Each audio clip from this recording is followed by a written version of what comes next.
Final semifinal मुकाबले में जो सिडनी में खेला गया, वहां पर पाकिस्तान ने न्यूजीलैंड को चारों खाने चित्त करते हुए फाइनल में अपनी जगह बना ली है। अब राजकुमार शर्मा जी हमारे साथ इस समय जुड़ चुके हैं। राजकुमार सर, कहानी बिल्कुल 1992 जैसी नजर आ रही है, जहां पर पाकिस्तान अचानक सबको चौंकाते हुए फाइनल में पहुंच गया है। बिल्कुल राजीव, बहुत बड़ा सरप्राइज किया है पाकिस्तान ने।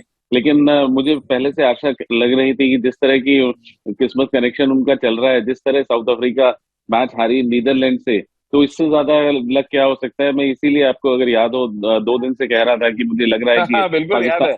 पाकिस्तान फाइनल में पहुंचेगी, और ऐसा ही हुआ है। बट न्यूजीलैंड को ब्लेम करना होगा अपने आप को, क्योंकि कुछ ऐसी गलतियां की उन्होंने।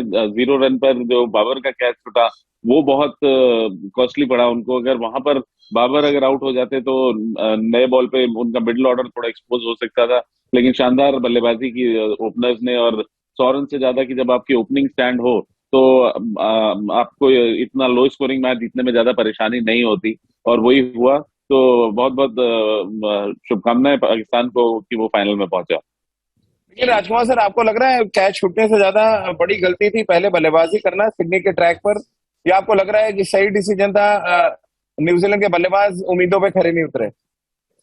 बिल्कुल राजीव, देखिए सिडनी के बारे में कहा जाता है कि वहां पर बाद में विकेट स्लो हो जाता है, तो एक अच्छा टॉस जीता था केन विलियमसन ने। लेकिन जिस तरह की बल्लेबाजी और इररिस्पॉन्सिबल शॉट्स खेले न्यूजीलैंड के बल्लेबाजों ने, तो वो खुद जिम्मेदार थे कि वो 152 रन ही बना पाए। इस विकेट पर एट पार स्कोर एटलीस्ट 175 था। जिस तरह का विकेट पहली पारी में अच्छा खेल रहा था, बाद में अगर आप देखें तो विकेट थोड़ा स्लो हो गया था, और पाकिस्तान भली भांति जानता था कि हमें पावर प्ले को कैच करना है, नहीं तो मुश्किल हो सकती है। और बहुत शानदार बल्लेबाजी की पाकिस्तान के दोनों ही ओपनर्स ने, और बहुत जिम्मेदारी लेकर बल्लेबाजी की। तो कहीं ना कहीं न्यूजीलैंड के बल्लेबाजों से चूक हुई कि वो कम से कम 25 रन शॉर्ट थे इस विकेट पर। लेकिन राजकुमार सर, क्योंकि आप पहले बल्लेबाजी करते हैं, आपको पता नहीं होता कि एक्चुअल सेफ टारगेट है क्या। ये एक बड़ी परेशानी थी। जिस तरह से शुरुआत में न्यूजीलैंड के जो फॉर्म में चल रहे बैट्समैन आउट हुए, फिर फिलिप्स आउट हुए जिनके इनफॉर्म बैट्समैन, और लगातार रेगुलर इंटरवल पे पाकिस्तान के जो बॉलर्स हैं वो विकेट लेते चले गए न्यूजीलैंड के। क्या ये एक बड़ी जो परेशानी का सबब न्यूजीलैंड के रहा, और पाकिस्तान के गेंदबाजों ने शायद अच्छा होमवर्क किया हुआ था न्यूजीलैंड के खिलाफ, जिसका फायदा मिला है कि न्यूजीलैंड 2019 और 2021 के बाद पहली बार वो किसी आईसीसी टूर्नामेंट के सेमीफाइनल में बाहर हुए? बिल्कुल राजीव, बहुत अच्छे से होमवर्क करके आए थे पाकिस्तानी गेंदबाज। और वहीं पे न्यूजीलैंड ने काफी इमेच्योरनेस दिखाई, वो थोड़ा चोक कर गए। जिस तरह की गेंदबाजी पाकिस्तान के गेंदबाजों ने की, जैसे ही गेंद थोड़ा सा पुराना हुआ, उन्होंने कटर्स डालने शुरू किए। पेस बिल्कुल नहीं दिया बल्लेबाजों को कि आप स्ट्रोक खेल सकें।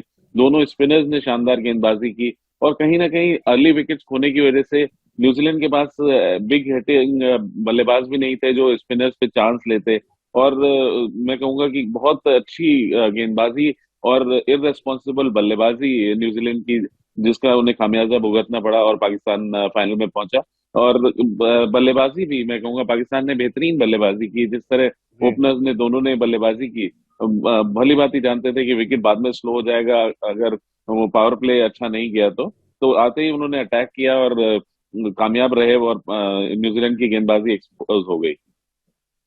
बिल्कुल। और अगर हम पाकिस्तान के बल्लेबाजों की बात करें, राजकुमार सर, बाबर आजम और रिजवान का कोई बड़ा कंट्रीब्यूशन नहीं था अभी तक इस वर्ल्ड कप में। हाँ, बांग्लादेश के खिलाफ जरूर उन्होंने एक अच्छा स्टैंड दिया था, बट क्या बहुत हैविली डिपेंडेंट आपको लगे बाबर आजम और रिजवान पे? और आज क्योंकि डू एंड डाई सिचुएशन थी, और मैथ्यू एडन जिस तरह से सेलिब्रेट कर रहे थे, सकलैन मुश्ताक को हमने देखा डगआउट में जिस तरह का सेलिब्रेशन कर रहे थे, शायद बहुत मच नीडेड फाइनल था ये पाकिस्तान के लिए। ठीक उसी तरह से जिस तरह से श्रीलंका ने एशिया कप जीता, क्या वैसे ही आप देख रहे हैं पाकिस्तान के लिए ये आईसीसी वर्ल्ड कप का फाइनल मुकाबला?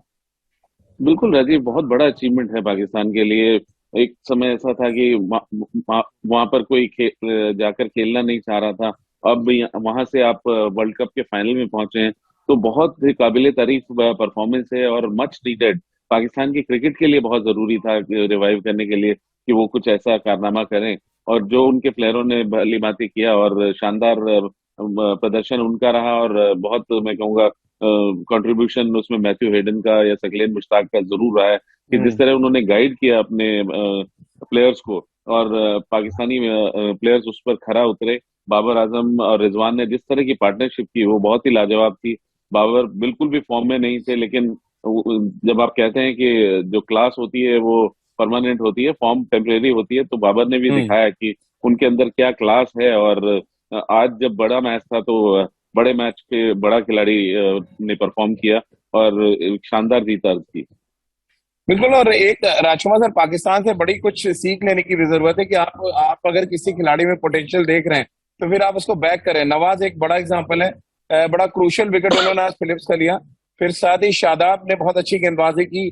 और जब से उन्होंने सिक्स बॉलिंग ऑप्शन खिलाना शुरू किया, यानी जब से वसीम जूनियर को उन्होंने खिलाया, तब से पाकिस्तान की किस्मत ऐसा लग रहा है बदल गई। आपको लग रहा है इतना नेसेसरी हो गया है ऑस्ट्रेलिया के विकेट पे एक आपका सिक्स बॉलिंग ऑप्शन होना, जो आज हम लगातार चर्चा कर रहे हैं, हम और सभा अपने शोज में कि सिक्स बॉलिंग ऑप्शन कितना जरूरी है। और पाकिस्तान के लिए आज तो बिल्कुल प्रूव हो गया जब वो फाइनल तक पहुंच चुके हैं। बिल्कुल राजीव, पाकिस्तान ने शुरुआत 5 गेंदबाजों के साथ की, लेकिन जब से उन्होंने छठा गेंदबाज खिलाया और तभी से आप देखिए उनका फेट चेंज हुआ। तभी से उनकी टीम एक मतलब एक बेटर कॉम्बिनेशन वाली टीम लग रही है, एक बेटर बैलेंस वाली टीम लग रही है। और उसी का हम्म। नतीजा है कि वो आज इस मुकाम तक पहुंचे हैं। और अब एक बेटर कॉम्बिनेशन के साथ वो उतर रहे हैं, जहां पर आपके पास 6 बॉलिंग ऑप्शन है। भारत भी सेम उसी स्ट्रेटेजी से खेलता है कि भारत 5 रेगुलर बॉलर और हार्दिक पांड्या छठे बॉलर के साथ हैं। तो T20 क्रिकेट में ऑस्ट्रेलियन विकेट्स पे जी। आपको एक छठा बॉलर चाहिए कि अगर एक प्लेयर को मार पड़े या किसी का ऑफ डे हो तो आपके पास बैकअप होना चाहिए, वरना तो वो 2-3 ओवर ही इतने महंगे पड़ जाते हैं कि आप वहां जी। से रिकवर नहीं कर सकते, क्योंकि ये बहुत छोटा फॉर्मेट है। तो क्या हिंदुस्तान पाकिस्तान का फाइनल देख रहे हैं राजकुमार सर, चलते चलते? बिल्कुल राजीव, उसमें मुझे कोई शक शुबा नहीं है कि वहां पर जरूर भारत और पाकिस्तान का फाइनल होगा। और पूरा वर्ल्ड इस मैच को देखना चाहता है, तो सभी की आंखें लगी होंगी कल कि कल भारत इंग्लैंड को हराए और पाकिस्तान से फाइनल खेले। तो चलिए राजकुमार सर, बहुत बहुत शुक्रिया आपका। सिडनी का संग्राम अब खत्म हो चुका है, पाकिस्तान विजेता बना और वो मेलबर्न का रुख करेगा, वहीं न्यूजीलैंड अपने घर का रुख करेगी। और सबकी निगाहें अब टिकी होंगी एडिलेड के मैदान पर, जहां पर इंग्लैंड और भारत का मुकाबला होना है। और यहाँ पर जीतने वाली टीम मेलबर्न का रुख करेगी और हारने वाली टीम अपने घर जाएगी। लेकिन एक बात तो दिलचस्प है, और तमाम फैंस को उम्मीदें हैं कि भारत और पाकिस्तान के बीच फाइनल हो। और ये वाकई देखना बहुत दिलचस्प होगा कि दो एशिया की बिग टीम्स जो है वो एशिया कप वर्ल्ड कप के फाइनल में आमने सामने। और एक लंबे अरसे के बाद 1985 के बाद हिंदुस्तान और पाकिस्तान के बीच में ऑस्ट्रेलिया की सरजमी पर ये फाइनल मुकाबला हो सकता है। लेकिन इसके लिए भारत को इंग्लैंड को हराना पड़ेगा। तो चलिए, हमारी इस खास पेशकश में एडिलेड से फिलहाल इतना ही। लेकिन आपको बाकी की खबरों के लिए लिए चलते हैं न्यूज रूम।